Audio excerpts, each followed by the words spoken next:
आपण रेशीम संचालनालयातील विविध पदासाठी आवश्यक असलेली पात्रता, अनुभव, नेमणूक प्रक्रियेची संपूर्ण माहिती पाहणार आहोत. तर तुम्हाला माहीत आहे काल लेटर एक असं आपलं सर्वत्र दिसत होतं टेलिग्रामवर वगैरे, की रेशीम संचालनालयाची जी ॲड आहे ती लवकर येणार आहेत आपल्या एम-पी-सी थ्रू आणि सध्या त्यांना मनुष्यबळाची तात्काळ आवश्यकता असल्याने बाह्य सोर्सेसद्वारे ते भरती आयोजित करणार आहेत. ठीक आहे. असं त्या लेटरवरून आपल्याला समजत होतं. मी दिसतोय का? हे बघा मी दिसणार नाही तुम्हाला आता, परंतु आता हे बघा झालं. आता मी दिसतोय. हे पेनच मी आहो असं समजून घ्या. ठीक आहे. तर थोडे दिवस आपल्याला याच अशाच बोर्डवर काम करावं लागेल. आपला मोठा बोर्ड जे आहे रिपेअरला गेलेला आहे. तेव्हा तुम्हाला मी दिसेल. ठीक आहे. तर आपण मेन मुद्द्यावर येऊ. त्यापूर्वी याचा जो आधार आहे ना, तो कालचं लेटर तुम्हाला दाखवतो. हे बघा. रेशीम संचालनालयाअंतर्गत जे क्षेत्र सहाय्यक संवर्गातील 71 पदे आहे आणि प्रयोग निर्देशक संवर्गातील जवळपास 14 पदे आहे. ते बाह्य सोर्सेसद्वारे उपलब्ध करून घेण्यास मान्यता देण्याबाबत असं ते लेटर आहे.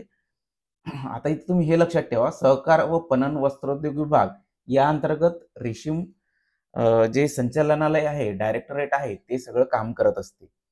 तर मित्रांनो, त्यांची जी भरती आहे, ती आता 2026ला महाराष्ट्र लोकसेवा अंतर्गत होणार आहेत. तत्पूर्वी त्यांना तात्काळ मनुष्यबळाची आवश्यकता असल्याने ते बाह्य सोर्सेसद्वारे या 2 पदाची जाहिरात देणार आहे. ठीक आहे. तर याची पात्रता काय आहे, ते आपण या व्हिडिओमध्ये बघू. ही आपली कृषी सेवकची गॅरंटीवाली बॅच आहे. यासंबंधी मी सर्व माहिती लेक्चर झाल्यानंतर तुम्हाला सांगतो. ज्यांना कृषी सेवकची व्यवस्थित तयारी करायची आहे, त्यांच्यासाठी ते तुम्ही बघा. उगाच आता पहिलेच तुमच्यासाठी टाईमपास नको. ठीक आहे.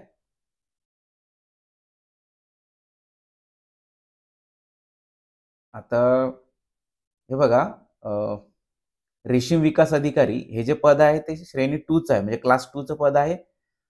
तुम्ही एक लक्षात ठेवा, शासनाचे कोणतेही पद भरती होताना ते 2 पद्धतीने होत असते. एक प्रमोशनने होत असते, म्हणजे विथ डिपार्टमेंटच्या डिपार्टमेंटमध्ये, आणि दुसरी होत असते स्पर्धा परीक्षेच्या माध्यमातून. ठीक आहे. सरळ सेवा किंवा मग एम-पी-सी माध्यमातून. तर इथे हा जी-आरचा सगळा जी-आर सोप्या भाषेत आपण तो कन्व्हर्ट केलेला आहे. तर इथे अगोदर तुम्हाला राहतील प्रमोशनने झालेली भरती, त्याची पात्रता. नंबर 2ला राहतील आपली स्पर्धा परीक्षेद्वारे होणारी भरती, म्हणजे सरळ सेवा की एम-पी-सीद्वारे होणारी भरती. तर हे जे पद आहे, अ, आता हे पद जे आहेत ना, ते प्रमोशनने कशा पद्धतीने भरते बघा. तर वरिष्ठ तंत्र सहाय्यक हे रेशीम विकास अधिकारी असं पद आहे आणि वरिष्ठ तंत्र सहाय्यक म्हणून ज्यांनी 3 वर्ष नियमितपणे सांभाळली असेल, म्हणजे ज्यांचा कालावधी 3 वर्ष झालेला आहे वरिष्ठ तंत्र सहाय्यक म्हणून, त्यांच्यासाठी सिनियरिटीनुसार त्यांना प्रमोशन दिलं जाऊ शकते. अशा पद्धतीने हे पद भरेल. मी तुम्हाला प्रमोशनचा भाग सांगणार नाही, कारण प्रमोशन मुळात खालच्या पदावरील व्यक्ती कमीत कमी 3 वर्ष त्यांचा कालावधी झाल्यानंतर, एकच मिनिट ठीक आहे. कमीत कमी 3 वर्षाचा कालावधी झाल्यानंतर ते प्रमोशनमध्ये जात असते. तर आपण त्यासंबंधी बघणार नाही एवढं. पदाचे नाव आपले ते आता जे सांगितलं ते. अ, हे रेशीम विकास अधिकारी जे आहे, हे पद अशा माध्यमातून, म्हणजे प्रमोशनच्या माध्यमातून भरण्यात येते. आता हे वरिष्ठ तंत्र सहाय्यक त्यापेक्षा थोडं खालच्या दर्जाचं पद आहे. तर म्हणजे हे श्रेणीमध्ये, ही जी श्रेणी आहेत ना, शंकाकार श्रेणी असते कोणत्याही विभागाची, त्यामध्ये समजायचं हे पद वरिष्ठ तंत्र सहाय्यक इथं आहे. त्यानंतर मग रेशीम विकास अधिकारी आहे. मग असं वर वर चालत राहते ते. ठीक आहे. तर पात्रता अटी याच्यात बघा, वरिष्ठ क्षेत्र प्रयोगशाळा सहाय्यक, या पदावरील व्यक्ती कमीत कमी 3 वर्ष ज्यांनी ज्यांच्याजवळ अनुभव आहे त्यांच्यासाठी हे प्रमोशन पद आहे. ठीक आहे. तर आता हे बघा, प्रमोशन न झाल्यानंतर हे असं पद आहे का ते आपल्या स्पर्धा परीक्षे द्वारे सुद्धा भरण्यात येणार आहे. वरिष्ठ तंत्र सहाय्यक. ठीक आहे. तर प्रमोशन त्या पद्धतीने भरेल आणि विदाऊट प्रमोशन स्पर्धा परीक्षेद्वारे या पद्धतीने भरेल. शैक्षणिक पात्रता काय राहील त्याची? तर बघा, बी विज्ञान शाखेतील जी बी पदवी आहे त्यामध्ये हे विषय पाहिजे त्यांना: कृषीशास्त्र, रेशीम उत्पादन, जीवशास्त्र किंवा मग प्राणीशास्त्र आणि हे वनस्पतीशास्त्र. हे जवळपास 5 विषय, 5 विषयामध्ये विज्ञान शाखेतील कोणतीही पदवी, विज्ञान शाखेतील म्हणजे हे विषय पकडलेली पदवी समजायची. तर 33 वर्षापेक्षा जास्त नसावी, म्हणजे 33 वर्षापर्यंत त्याची वयोमर्यादा आहेत. कास्ट वाईज ते जाहिरात आल्यानंतर वेगवेगळी राहू शकते. ठीक आहे. तर भाषा ज्ञान मराठी व हिंदी भाषेचे पुरेसे ज्ञान तुम्हाला 10वी झाल्यानंतर 10वीच्या मार्कशीटवर हिंदी आणि मराठी याचा उल्लेख केलेलाच असतो. त्यामुळे तेवढं काळजी करायचं काम नाही. ठीक आहे. तर प्रत्येक पदासाठी मराठी व हिंदी भाषेचे पुरेसे ज्ञान असं त्यांनी ही अट लागू केलेली आहे. तर हे झाली वरिष्ठ तंत्र सहाय्यक किंवा सिनियर टेक्निकल असिस्टंट या पदासाठीची पात्रता. काय तर BSc आणि हे 5 विषय. नेक्स्ट मध्ये वळू आपण.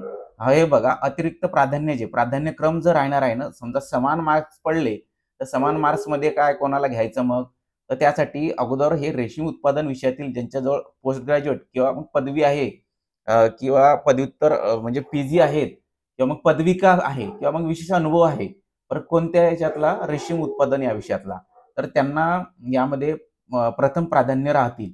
ठीक आहे. बाकी तर मग आता यामध्ये सांगण्याला काही नाही. तर हे थोडक्यात एका वाक्यात हे बघा, 33 वर्षापर्यंत वय आणि हे विषय 5 विषय कृषी, रेशीम, जीव, प्राणी व वनस्पतीशास्त्र हे विषय घेऊन ज्यांची BSc झालेली आहे, ॲग्रिकल्चर असो किंवा मग जीवशास्त्रामधले BSc असो किंवा मग प्राणीशास्त्रामधली किंवा वनस्पतीशास्त्र. ॲग्रिकल्चरची BSc पण चालणार आहे कारण ते कृषीशास्त्र घेऊन घेतलेली आहे. ठीक आहे. या भागात रेशीम संचालनालयातील वरिष्ठ क्षेत्रनी प्रयोगशाळा सहाय्यक या पदासाठी पात्रता सांगितली. ठीक आहे. हे काय तेच आहे. आता नंतर बघा, वरिष्ठ क्षेत्रनी प्रयोगशाळा सहाय्यक. ठीक आहे. वरचं वरिष्ठ क्षेत्रनी प्रयोगशाळा होतं. एक मिनिट. वरिष्ठ तंत्र सहाय्यक होतं. आता हे खालचं जे आहे ते प्रयोगशाळा सहाय्यक. तर यामध्ये प्रमोशनने पण होणारच आहे. प्रमोशननं पण मिळणार आहे. क्षेत्र सहाय्यक जे ज्यांच्याजवळ असेल 3 वर्ष. तर ते हे बघा, हे जे प्रमोशनचं आहे मी ते डिपार्टमेंटवाले पाहत असते. त्यामुळे तुम्हाला याची काही गरज नाही. आपण मेन मुद्द्यावर येऊ आपल्या. तुमच्याजवळ काय शैक्षणिक पात्रता आहे? फ्रेशर लोकांसाठी कशी काय ही अट आहे ती बघू. तर कुठल्या विषयाचा विज्ञान शाखेची पदवी, परत ते आता जे मी सांगितलं ते सगळे ॲग्रिकल्चर विषय, सेरिकल्चर किंवा मग बायोलॉजी, झूलॉजी किंवा मग बॉटनी हे सगळे विषय घेऊन जर विज्ञान शाखेची BScची पदवी घेतलेली असेल तर तुम्हाला त्यामध्ये पात्र आहेत असं ग्राह्य धरले जाते. परत ते भाषा ज्ञान आणि प्राधान्य जे आहेत ते याला लागू राहतील. ठीक आहे. तर आता परत तेच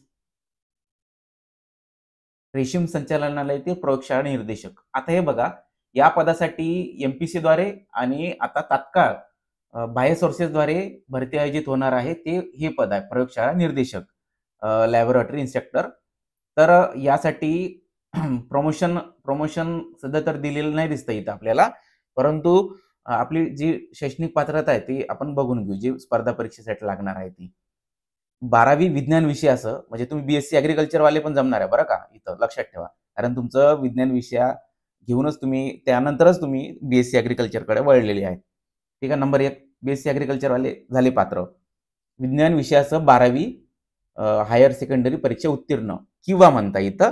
म्हणजे हे नसलं तरी मग तुमच्याजवळ काय पाहिजे, 10वी परीक्षा उत्तीर्ण आणि ट्रेनिंग इन सेरिकल्चर म्हणजे रेशीम उत्पादनाचे प्रशिक्षण किंवा किंवा म्हणताय उमेदवाराने 10वी नंतर पदविका, 10वी नंतर बरं, हे 10वी नंतर इथून आलंय. 10वी नंतर पदविका म्हणजे कृषीशास्त्रातील डिप्लोमा इन ॲग्रिकल्चर. आता डिप्लोमावाले पण याला पात्र झालेले आहेत. ठीक आहे. डिप्लोमा इन ॲग्रिकल्चर चांगली पोस्ट आहे. जवळपास 14 काहीतरी जागा येणार आहेत. तर या पद्धतीची ही पात्रता आहे. आता नंबर 1 काय, 12वी विज्ञान. नंबर 2 ट्रेनिंग इन सेरिकल्चर 10वी नंतर किंवा मग डिप्लोमा इन ॲग्रिकल्चर. 10वी, 12वी, ग्रॅज्युएशन काही असो, पण तुमच्याजवळ ॲग्रिकल्चरचा डिप्लोमा असेल तर ते याला तुम्ही पात्र आहात. परत मग वयाची अट तशीच आणि भाषा ज्ञान पण तसंच. ठीक आहे. तर प्राधान्यक्रम परत मग ते रेशीम उत्पादनात तुमच्याजवळ ट्रेनिंग किंवा मग पदविका, अनुभव, तर यावर ते सगळं लागू राहतील. आता क्षेत्र सहाय्यक याच्या जागा येणार आहेत 71 की काहीतरी म्हटलं ना आपण 71, हां. तर याच्या 71 जागा येणार आहेत. ते हे आहे क्षेत्र सहाय्यक. ठीक आहे. तर हे क्षेत्र सहाय्यक अतिशय चांगलं पद आहे. 71 पोस्ट म्हणजे ठीक आहे आणि पोस्टिंग पण चांगल्याच राहणार आहे. जे फील्ड असिस्टंट जे आहेत ना, ते हे पद आहे. लिव्हनाचा पण प्रॉब्लेम आहे इथे, मोठा वांदाच आहे. तर ठीक आहे. आपलं बोर्ड आहे, परंतु आपण यावर ॲडजस्ट करू कारण आपल्याला व्हिडिओ अर्जंटमध्ये जाणं गरजेचं असतं. तर परिचालन कामगार जे असते रिलिंग ऑपरेटर त्यांनी जर 3 वर्ष नियमित सेवा दिली तर यासाठी प्रमोशनसाठी ते क्षेत्र सहाय्यक म्हणून प्रमोशनसाठी पात्र आहेत. आता हे आपल्या कामाचं नाही, आपल्या कामाचं हे आहे. वयाची अट जी आहे तर ती ॲड आल्यानंतर बघू आपण, कारण ते कमी जास्त राहणार आहे. जास्त राहणार आहे, कमी नाही. ज्यांचं वय ज्यांनी कास्टमध्ये आहेत, एस-सी, एस-टी, ओ-बी-सी त्यांना 3 वर्ष, 5 वर्षाची सवलत राहते. तर हे बघा, आता जे बघितलं तेच विज्ञान विषयासह 12वी किंवा मग ज्यांची 10वी झाली आणि रेशीम उत्पादनाचे प्रशिक्षण किंवा मग डिप्लोमा इन ॲग्रीकल्चर. इथं diploma in agriculture, BSc agri हे दोन्ही पात्र. परत दुसऱ्या शब्दात सांगतो आम्ही, दोन्ही पात्र आहेत ते. बी-एस-सी ॲग्रीकल्चर असो की डिप्लोमा ॲग्रीकल्चर असो. एम-एस-सी वाले विषयच नाही. मग आता तुमचं 12वी विज्ञान होऊनच झालेलं असतं. तर मराठी, हिंदी भाषेचे पुरेसे ज्ञान ते यामध्ये लागूच आहे. ठीक आहे मित्रांनो, अशा पद्धतीची ही पात्रता आहे.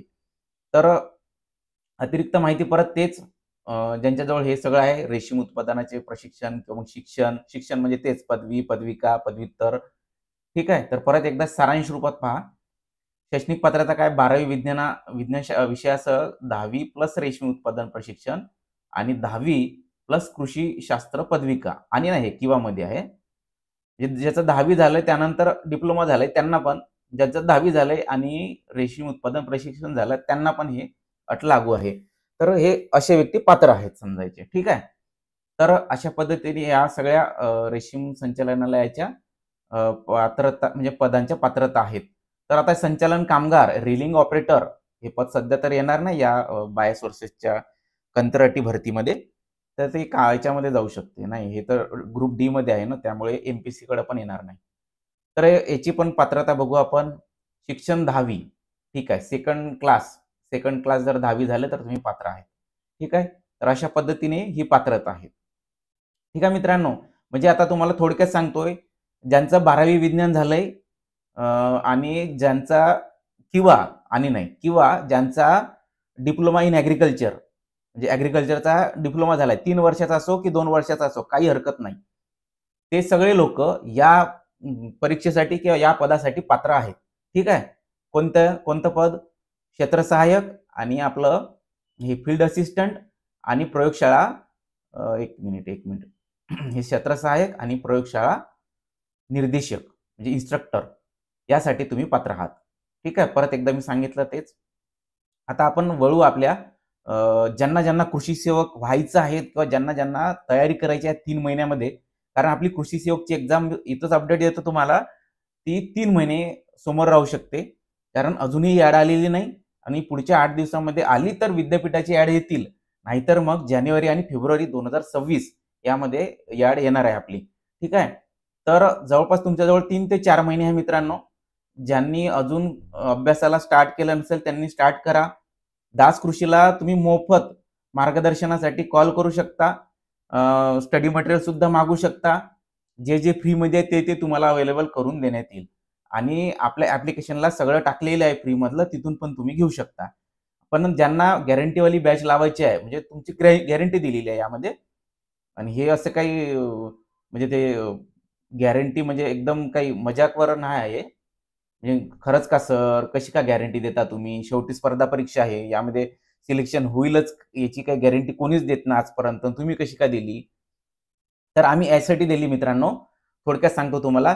जवळपास 2,500 पदाची ॲड आहे. किती? 2,500 पदाची. तर या 2,500 पदाच्या ॲडमध्ये कृषी सेवक बरं का? कृषी सेवक, कृषी विभाग अंतर्गत 2,500 हे एक 400-500 प्लस किंवा मायनसमध्ये जाऊ शकते. गेलं तर मग 3,000 नाहीतर मग 2,200, 2,300, 2,100, 2,000 एवढं इथपर्यंत. तर मित्रांनो, आम्हाला घडवायचे आहे 1,000 कृषी सेवक. आम्हाला जवळपास 1,000 कृषी सेवक घडवायचे यावर्षी. ठीक आहे. सर मग तुम्ही जे बोलताय ते खरंच होईल का? ते होणारच आहे मित्रांनो, होणारच आहे 100%.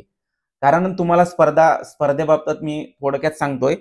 बघा, दरवर्षी कृषी सेवकच्या 10,000 लोकांमध्ये फक्त स्पर्धा असते. किती? 10,000. यामध्ये पण 4 ते 5,000 लोकं अदर परीक्षेची तयारी करत असतात आणि एक 4 ते 5,000 लोकं जे आहेत ते फक्त कृषी सेवक आणि ग्रामसेवकची तयारी करत असतात किंवा मग आपली जे किंवा कृषी अधिकारी एम-पी-सी त्याची तयारी करत असतात. तर काही जे आहे 4-5,000 ते एफ-ओची किंवा मग तयारी करणारे फक्त कोर जे सांगतो आम्ही तयारी करणारे ते AFOची किंवा मग इकडली एक्झाम, तिकडली एक्झाम, तलाठी आली तर तलाठी करू, पोलीस भरती करू, असे तसे. तर 10,000च लोकं अभ्यास करणारे असतात आणि 5,000 लोकं आपल्या कृषीचे असतात. त्यामध्ये जर 1,000 विद्यार्थी जर आपले घडणार नाही, तर मग मी क्लास घेण्यात काहीही अर्थ नाही मित्रांनो. हा क्लास घेण्यात जर माझ्याकडून 1,000 विद्यार्थी जर घडत नसेल या 2,500च्या पदभरतीमध्ये, कृषी सेवकमध्ये, तर माझ्या क्लास घेण्याच्या ह्याच्यात अजिबात काही अर्थ नाही. त्यामुळे मी तुम्हाला सांगू इच्छितो, की ही जी बॅच आहे ती गॅरंटी दिलेली आहे. एकदा तुम्ही जॉइन झाले ना, जॉइन झाल्यानंतर तुम्हाला कृषी सेवक म्हणून घडवण्यासाठी जे करावं लागेल ते आपण या बॅचमध्ये करणार आहोत. सुरुवातीला मी तुम्हाला सांगू इच्छितो, की यामध्ये काय-काय करणार आहोत थोडक्यात सांगतोय. यामध्ये मित्रांनो व्हिडिओ लेक्चर जे आहे दास सर स्वतः घेतील. आणि व्हिडिओ लेक्चर जे आहे ते सर्व रेकॉर्डेड पण राहतील आणि लाईव्ह पण राहतील. आणि हे बघा, सर आता लाईव्ह तर राहतील असं म्हणताय तुम्ही, मग आम्ही तर 10 ते 5 नोकरी करणारे आहोत. काही जे असतात मग शेतीमध्ये काम करणारे असतात, काही गृहिणी असतात, काही कंपनीमध्ये काम करणारे असतात. पण मित्रांनो त्या सगळ्यांचा टाईम टेबल, वैयक्तिक वेळापत्रक मी स्वतः त्यांना फोन करून सगळं समजून घेऊन त्यांना त्या पद्धतीने मार्गदर्शन करत असतो.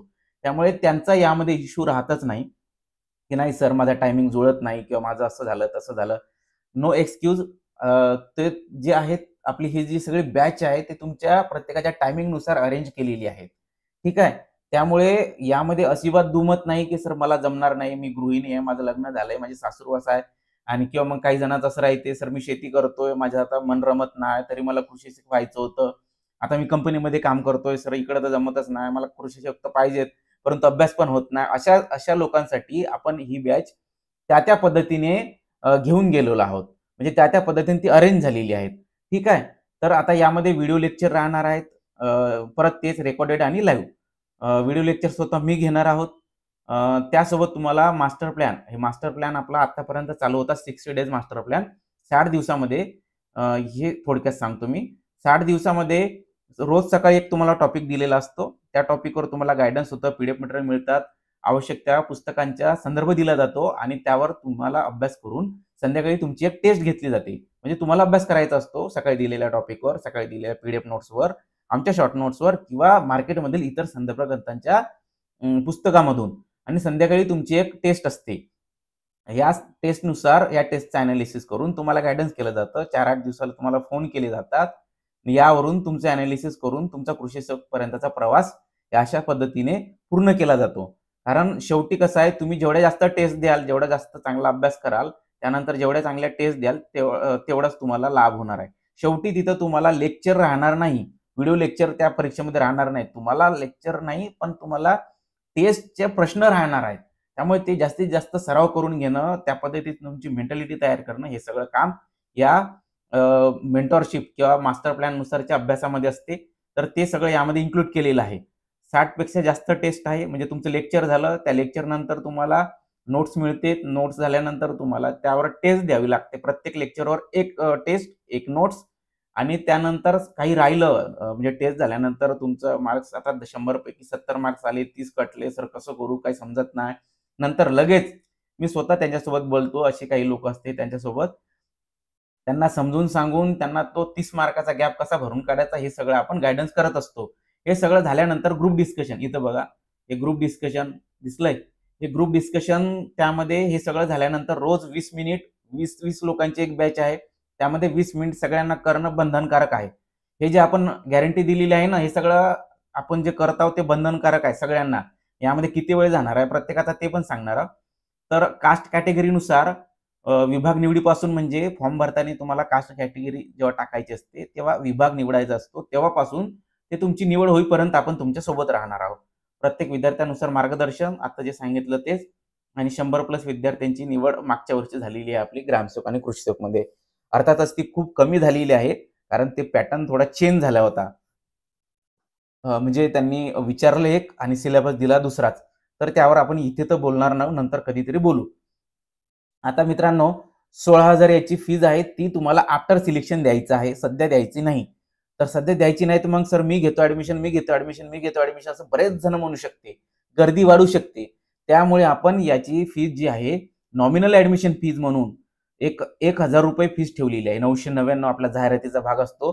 999 त्याची नॉमिनल ऍडमिशन फीस ठेवलेली आहे, जेणेकरून आता तुम्हाला तुमच्या हातून तुमच्या खिशातून जर एक थोडी बहुत रक्कम गेली तर तुमच्या पण अभ्यासामध्ये सिरियसनेस असतो आणि आम्हाला पण दासकृषीला ह्या सगळा चालू जो खर्च आहे तो सगळा भागवण्यासाठी तुमच्यावरीलच तो भागवण्यासाठी ती फीज आकारणं सध्या तरी गरजेचं राहते. त्यामुळे हे नॉमिनल ऍडमिशन फीज आहे आणि यामधून पण तुमचं जर सिलेक्शन नाही झालं तर 50% रिटर्न होऊन जाईल. मुळात तुमचं सिलेक्शन करून देणं आम्हाला गरजेचंच आहे, कारण वरून 16,000 पण घेणे आहे आणि आमचा संकल्प जो आहे तो 1,000 कृषी सेवक घडवण्याचा तो पण पूर्ण करणार आहे आम्ही. त्यामुळे ते गरजेचंच आहे. हे झालं आमची बाजू. आता तुमची बाजू कशी? तुमची बाजू मित्रांनो यामध्ये गॅरंटी दिलेली आहे आणि तुम्हाला या गॅरंटीनुसार या सगळ्या प्रोसेसनुसार तुम्हाला या प्रोसेसमध्ये टाकून तुम्हाला ते घडवायचं आहे मित्रांनो. खरं म्हणलं तर घडवायचं आहे आणि ते सगळं रोजच्या रोज प्रॅक्टिस करून ते आम्ही तुम्हाला घडवणार आहोत. नाही की आपली एखादी व्हिडिओ लेक्चर किंवा एखादा रेकॉर्डेड लेक्चर आहे, एखादी बॅच आहे ती तुम्हाला म्हणजे जाहिरातीत दिसेल किंवा मग आमच्या ॲप्लिकेशनवर दिसेल, टेलिग्रामवर दिसेल आणि ते मग तुम्ही परचेस कराल आणि त्यानंतर जो अकॅडमी आणि स्टुडंटचा जो संबंध असतो तो एकदम तुटलेला असतो. काय घेणं-देणं नसतं त्या अकॅडमीला, काय घेणं-देणं नसतं त्या स्टुडंटला. स्टुडंटला कधी-कधी होते की वाटते विचारावं मास्तरले, पण त्या मास्तराचा कॉल लागत नाही, मास्तर कधी रिप्लाय देत नाही. आणि याचा मूड बाय मूड कधी-कधी लेक्चर बघतो, कधी-कधी नाही बघत. जेव्हा न्यूज आली तेव्हाच तो लेक्चर बघेल, तेव्हाच अभ्यास करेल.